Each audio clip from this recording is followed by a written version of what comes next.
Step Up to Quality is a 5-star quality rating and improvement system. It is administered by the Ohio Department of Education and the Ohio Department of Job and Family Services.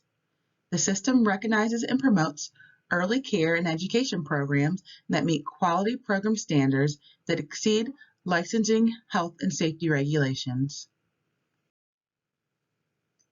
The goals of this presentation are to help you understand all components of Step Up to Quality and to help you see the correlation between Step Up and OTES expectations. While the Early Childhood Division supports your classroom with Step Up to Quality every step of the way, you can also find detailed information on the website boldbeginning.ohio.gov/providers/SUTQ/SUTQ. We have worked with ODE to adjust some of the forms to meet our specific needs as a district. So all Columbus City Schools Step Up to Quality forms will be located on Canvas. Each early childhood classroom receives an on-site step-up visit from the Ohio Department of Education to earn a star rating. These visits are unannounced. After the initial rating, classrooms who receive a rating of 3 to 5 will have an on-site visit every 3 years. For your review years, documentation will be collected to support the continuation of your current rating, but there will not be an on-site visit from Step Up.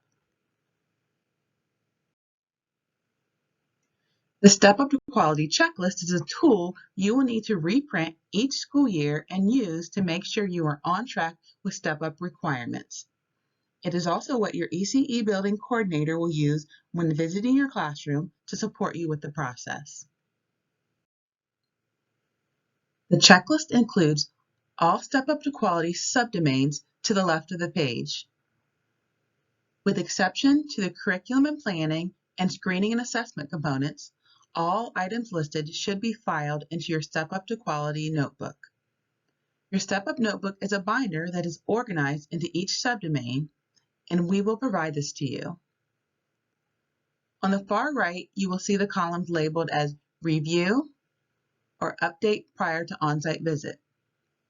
The school year that your class is expected to receive an on-site visit from Step Up, it is very important that the items starred for update are completed and available in your classroom. Each school year, you are still responsible for meeting all other requirements, even though it may not be your year to receive a visit.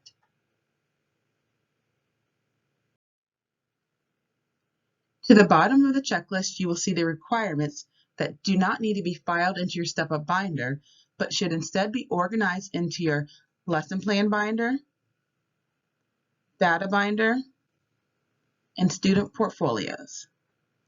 We will review each of these domains and their components on the following slides. The Curriculum and Planning subdomain of Step Up is in line with knowledge of students and lesson delivery in OTES.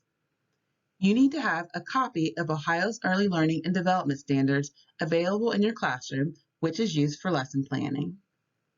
During your on-site Step Up visit, the assessor will review your entire lesson plan book and your differentiated small group plans.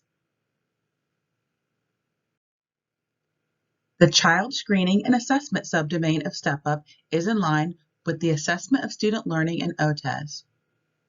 You need to create a data binder or individual student folders to file your informal assessments, copy of report cards, Brigance forms with next steps written, ELA data, IEP information, and developmental goal sheets. You should also have portfolios for each student as you collect work samples and other information that helps to show progress over time. Some teachers combine their data binder and student portfolios together, but it's up to you how you organize each. But please know that student portfolios do not need to be anything fancy. It can be as simple as folders with student names. Just make sure you are dating the samples.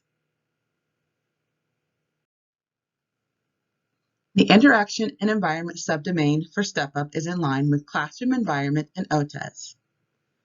For the Ohio Teacher Evaluation Teachers have a self-assessment and goals to complete within the Ohio ES system. When complete, you will just need to print out the documents and file them into your step-up binder. The OCOT tool is a step-up document, which we will review shortly. In the Family and Community Partnerships subdomain, you will add examples of your communication with families, such as newsletters, program information, or other notes that you send home. ECE will provide you with the Family Handbook, page information, and any department-level community partner agreement forms and surveys. You can also collect community partner forms from any building partnerships or programming within your building. Here is a copy of the Community Partner Agreement Form that you can print and give to any partners at your building. To the right is a Transition Activity Form. Please complete the form with the activities you provide for your class in support of the transition to kindergarten. You will need to collect family interest surveys or family questionnaires and analyze the data from your surveys. You will write brief statements that tell how you will use the data. For example, you may say, from my family interest surveys, I found that a majority of my families prefer to communicate through email, so I will email newsletters in addition to the hard copies. For the staff management and staff education sections, we will provide you with the Department Continuous Improvement Plan. Staff qualifications should be updated as needed, and all other items listed should be updated each school year and filed into your binder. Please remember that you must earn at least 15 professional development hours from Ohio-approved trainings each school year. We build these hours into our ECE PD schedule, so please be sure you attend and follow directions for signing up for trainings. Now we will cover lesson plan guidance from ODE for a 3 to 5 SAR program. As we know, planning is an essential component for any high-quality early childhood program and shows how the classroom environment and activities are linked to curriculum implementation. A current activity plan or lesson plan must be available for each group of children. Be sure to include teacher name of the group, and time frame for the plan. During your on-site step-up visit, the assessor will review this information. Activities listed in your plan should be the observable actions you see the children doing. Written information should include enough of a description to identify the actual activity and intent of the activity.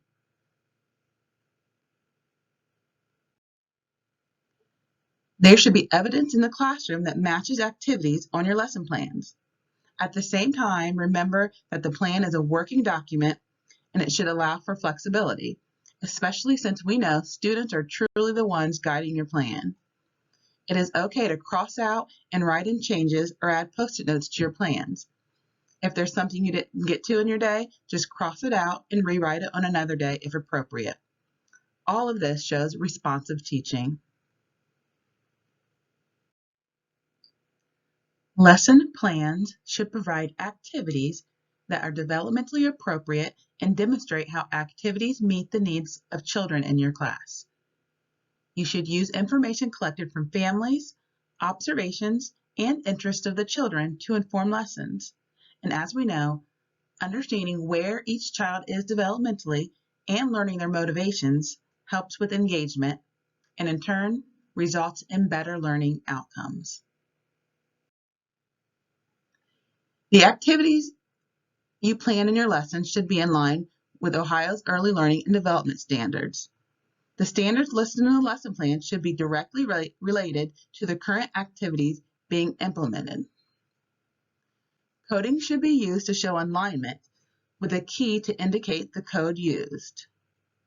On the lesson plan example here, it shows a key that is included on the template, and the letter code can simply be circled to show what standard is being addressed for that particular activity.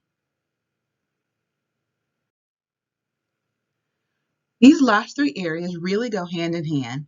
You must create your small groups or individual student plans based on assessment results, and note on your plans what assessment was used for your grouping.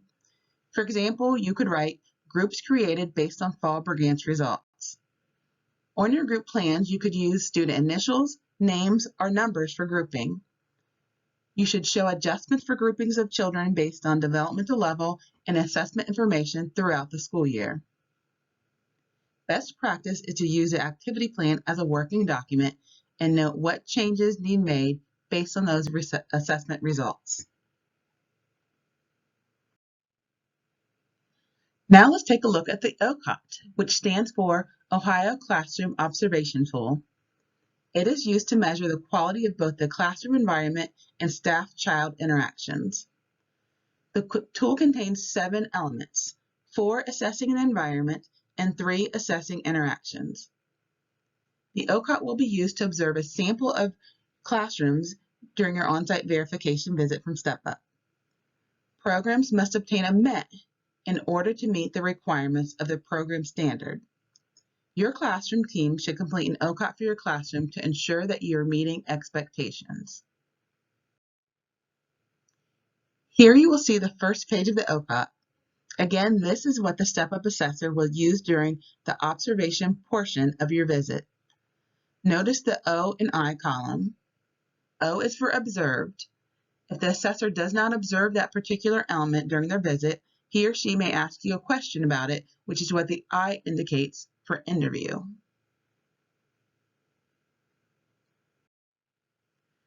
Just to point out a few of the indicators, let's look at E.2.3. The environment allows for quiet, individual, or 2-child spaces and a whole group area. So in your room, we should see a whole group carpet area where the class can meet together. A calming corner or calming spot would meet the needs of an individual child, and a writing center, art center, or other developmental centers would meet the needs of 2 or more students working together. Again, these are just examples. For the indicator I.3.1, there should be child-friendly rules and routines posted, and from observing student and teacher interactions, it should be clear that the rules are taught and practiced. The assessors are not looking for a picture-perfect, well-behaved class. We all know the reality of busy classrooms, but Step Up will want to see how you handle situations as they arrive. And pictured here are well-defined learning areas that facilitate independent use by students. Even if your classroom space is small or you have other challenges in your space, think of how you can organize materials to make it easy to navigate.